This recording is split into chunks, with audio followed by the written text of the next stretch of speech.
बेधडक न्यूजमध्ये आपलं स्वागत। बीड जिल्हा रुग्णालयातून मनाला हादरवून टाकणारा एक प्रकार पुन्हा समोर आला आहे। बीड जिल्हा रुग्णालयाचा कारभार सतत या ना त्या कारणाने चर्चेत असतो। असाच एक अतिशय वेदनादायक प्रकार पुन्हा एकदा बीड जिल्हा रुग्णालयातून समोर आला आहे। जिल्हा रुग्णालयातील प्रशासनाच्या हलगर्जीपणाचा आरोप लावत त्यांच्या निष्काळजीपणामुळे प्रसूतीसाठी दाखल करण्यात आलेल्या मुस्कानचा मृत्यू झाल्याचा गंभीर आरोप नातेवाईकांनी केला। या आरोपाला अनुसरून संबंधित कर्तव्यावर असणाऱ्या सर्व कर्मचारी, डॉक्टर यांच्यावर सदोष मनुष्यवधाचा गुन्हा दाखल करण्यात यावा या मागणीचे एक निवेदन नातेवाईक, सामाजिक कार्यकर्ते आणि राजकीय मंडळी या लोकांच्या वतीने बीड जिल्हा पोलीस अधीक्षक यांना दिले गेले। यावेळी नातेवाईक काय म्हणाले, त्यांची काय मागणी आहे यासाठी पहा पूर्ण व्हिडिओ। बातमी आवडल्यास शेअर आणि लाईक करायला विसरू नका। बेधडक न्यूजसाठी मी समीर सरकार, बीड। दवाखान्यामधले सगळा स्टाफ आहे, जो लेबर वार्ड मधला आहे, तो अतिदक्षता मधला असेल किंवा तो कुठल्याही वार्ड मध्ये असेल, त्यांच्या हलगर्जीपणामुळे एक 23 वर्षाची माता दगावली। त्या अनुषंगाने बीड जिल्हा रुग्णालयामधले त्या काळामधील सर्व अधिकारी, जबाबदार कर्मचारी यांच्यावर सदोष मनुष्यवधाचा गुन्हा दाखल व्हावा या मागणीसह आम्ही या ठिकाणी आलेलो आहोत। आज मितीला त्या मातेचा 2 दिवसाचा मुलगा आणि 3 वर्षाची मुलगी अनाथ झालेली आहे। ज्या पद्धतीने त्या रुग्णासोबत सरकारी दवाखान्यामध्ये हलगर्जीपणा झाला, यापूर्वी सुद्धा अनेक माता, अनेक मुली आणि अनेक महिला या ठिकाणी दगावलेल्या आहेत। मुस्कान नावाच्या एका 23 वर्षीय मातेच्या सोबत जिल्हा रुग्णालय ज्या बेरहमीने, ज्या माणुसकीला काळीमा फाटणाऱ्या पद्धतीने वागला आहे, त्या विरोधामध्ये आम्ही या ठिकाणी सर्वजण एकवटलेलो आहोत। आणि आमची अशी मागणी आहे, जोपर्यंत सदोष मनुष्यवधाचा गुन्हा सरकारी दवाखान्यामधील सर्व जबाबदार अधिकारी, डॉक्टरांवर होत नाही, तोपर्यंत आमचं हे आंदोलन चालू राहील। आज या ठिकाणी आम्ही अशी मागणी करतो की जिल्हा रुग्णालयामध्ये कुणीही डॉक्टर जर कर्तव्यावर काम करत नसेल तर अशा प्रकारच्या किती मुस्कान या जिल्हा रुग्णालयाला मारायच्या आहेत। आणि जर असंच चालत राहणार असेल तर लोकशाही पद्धतीने आम्ही रस्त्यावर उतरू। आज आम्ही पोलीस अधीक्षकांना अशी विनंती केली की संबंधित डॉक्टरांवर सदोष मनुष्यवधाचा गुन्हा दाखल करावा। आम्हाला अशा प्रकारे आश्वस्त करण्यात आलेलं आहे की आम्ही सदोष मनुष्यवधाचा गुन्हा दाखल करू। आम्ही यानंतर शहर पोलीस ठाण्याकडे जात आहोत। या ठिकाणी सर्व नगरसेवक, अगदी जामखेडमधले नगरसेवक आलेत, बीड इस्लामपुरामधले नगरसेवक इलियास भाई आहेत, रईस भाई आहेत आणि सर्व नातेवाईक आम्ही संतप्त आहोत। आम्ही पोलिसांच्या विनंतीला मान्यता दिली की तुम्ही दफनविधी करा आणि त्यानंतर गुन्हा दाखल करू, नाही तर आम्ही 10,000 लोक ज्या दिवशी मयत झाली आमची मुलगी त्या दिवशी आम्ही पोलीस अधीक्षक कार्यालयात येऊ शकलो असतो। मात्र आम्ही कायदा आणि सुव्यवस्थेचा सन्मान करणारी लोक आहोत, म्हणून आम्हाला कायदा हातात घ्यायचा नाही। आम्ही आज कायद्याकडे अशी मागणी करतो की आमची लेक मिली आम्हाला भरपाई नाही पाहिजे। ज्यांच्या चुकांमुळे मुस्कान दगावली त्या सर्व हत्यारांना सदोष मनुष्यवधाच्या गुन्ह्यासह दाखल व्हावं आणि त्यांना सस्पेंड नाही तर पूर्णपणे बडतर्फ करण्यात यावं अशी आमची मागणी आहे। त्याला आम्ही 8 तारखेला ऍडमिट केलं होतं आणि त्या तारखेला सीझर करण्यात आलं। सीझर 11:30ला त्याला आतमध्ये 10:30ला त्याला आतमध्ये घेतलं आणि 11:30ला त्याला परत बाहेर आणण्यात आलं। त्याच्यानंतर ते असं स्वस्थ होती, त्याची ठणठणीत होती, बोलायला वगैरे सगळं त्याचं चांगलं होतं, पण त्याचं ब्लडिंग होत होतं। त्या आम्ही नातेवाईकांनी त्यांना सगळ्या नर्सला त्यांना सांगितलं की त्याचं ब्लडिंग होते, ते बघा। तर ते तिथले जे स्टाफ वगैरे होते ते म्हणत होते आम्हाला का ते ब्लडिंग होतच असतं, ते दुर्लक्ष करत होते। जेव्हा 3 वाजता त्याचं ब्लड बेडवरून खाली पडलं, त्याच्यानंतर त्यांनी येऊन त्याला बघितलं आणि त्याला OT मध्ये नेलं। तिथं त्याच्यावर 45 मिनिट त्याच्यावर उपचार करण्यात आला। आम्हाला असं म्हणलं गेलं का बाबा त्याचं आम्ही ब्लडिंग थांबण्यासाठी इंजेक्शन देतोय, पण त्याला तिथं त्यांनी रिओपन केलं होतं, चेकअप वगैरे केलं, त्याला परत आणून टाकलं।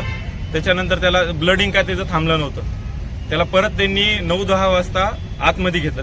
ते दरम्यान पण त्यांनी फक्त त्याला एकदा टेप लावून पोट वगैरे चेक केलं। त्यात त्यांनी त्यांच्याजवळ टेप पण नव्हतं चेक करायला, ते टेप पण आम्ही आणून दिलं त्यांना नवीन। आणि त्याच्यानंतर त्यांनी त्याला आत नेलं 9-10ला आत नेल्यानंतर त्यांनी बीड जिल्ह्याचे जे वरिष्ठ म्हणजे डॉक्टर वगैरे आहेत त्यांना बोलवलं आतमध्ये, त्याला चेकअप वगैरे केलं आणि म्हणजे त्याला तवा पण त्यांनी ओपन केलेलं होतं OT मध्ये नेऊन 2nd टाइम। आणि आम्हाला असं म्हणलं का बोले त्याची पिशवी काढावं लागेल, तर बोले डॉक्टर फरीदा मॅडम यांनी म्हणलं का बोले त्याचं 101% बोले त्याचं ब्लड थांबून जाईल बोले पिशवी काढल्यावर, असं त्यांनी आम्हाला आश्वासन दिलं। मग त्याच्यानंतर आम्ही त्याला त्यांना सिग्नेचर वगैरे दिले की बाबा जे पण आहेत पेशंटची जीव वाचला पाहिजे आम्हाला, त्यासाठी तुम्हाला जे करता येईल ते लवकर करा. आम्ही त्यांना सिग्नेचर वगैरे दिली. त्यानंतर 45 मिनिट म्हणजे त्यांनी त्याला ते सगळ्यांनी वरिष्ठांनी त्याला चेकअप वगैरे केलं आणि आम्हाला पिशवी काढायची असं म्हणलेत आणि आम्हाला म्हणले त्याला ब्लड लागेल, ब्लड घेऊन या बोले तुम्ही.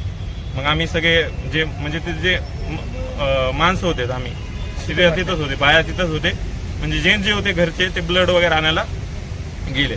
तिथं फक्त लेडीज होते. तेवढ्यात त्यांनी काय केलं, त्याला ओपन केलं नव्हतं, त्याला परत पॅक केलं कारण की त्या बिल्डिंग मध्ये त्यांच्याजवळ सुविधा काहीच नव्हती ते पिशवी काढण्यासाठी. नवीन बिल्डिंग मध्ये त्यांनी त्याला परत लिफ्ट बंद होती, सकाळी लिफ्ट बंद झालेली होती, ते काय चालू करण्यात नाही आली, लाईट गेलेली होती.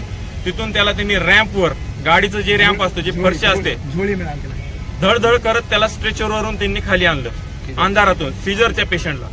आणि त्याचं मग त्यांनी जुन्या ओटीमध्ये नेऊन त्याला 11 वाजता रात्री त्याला जुन्या ओटीमध्ये नेलं आणि त्याला जवळ 2 वाजता त्यांनी त्याची पिशवी बाहेर काढून त्याला बाहेर आणलं.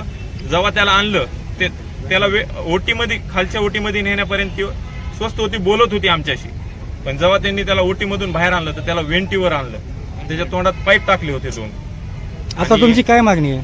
आमची मागणी एवढीच आहे का बाबा जे आमच्या सोबत झालं ते उद्या लोकांच्या लेखांसोबत ना हो, त्यासाठी आम्ही आलेलो आहे. आम्हाला काय भरपाई नाही पाहिजे, आम्हाला त्यांच्यावर गुन्हा दाखल झाला पाहिजे, त्यांना अटक झाली पाहिजे. त्यांना काय सस्पेंड वगैरे तसं हे इकडं पाठवा तिकडं पाठवा ते नाही पाहिजे. आम्हाला त्यांना डायरेक्ट बढत गुन्हा घ्यायला पाहिजे त्यांच्यावर. जामखेड तालुक्यातली मुस्कान शेख हे 23 वर्षीय महिला 1-2 दिवसापूर्वी या ठिकाणी सिव्हिलच्या गलथान कारभारामुळं या ठिकाणी आमची मुस्कान या ठिकाणी दगावली. मुस्कानचं माहेर हे बीडचंच आहे, तिला जामखेड शहरामध्ये दिलेलं आहे. आणि मुस्कान एक स्वस्त मुलगी, तरुण, चांगले तिची जी प्रकृती एकदम ठणठणीत होती.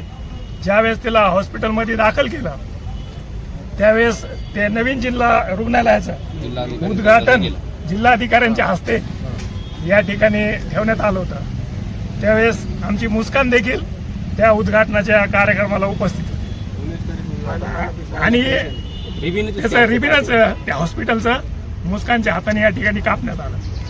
आणि ज्यावेळेस मुस्कानला प्रसूतीसाठी या ठिकाणी दाखल केलं होतं तर चुकीच्या पद्धतीने तिच्यावर या ठिकाणी उपचार करण्यात आला आणि तिची गर्भपिशवी आणि अनेक त्याला वेदना देऊन या ठिकाणी हाल करून या हॉस्पिटलच्या कर्मचाऱ्यांनी तिचं या ठिकाणी खून केला असंच मी या ठिकाणी म्हणेन.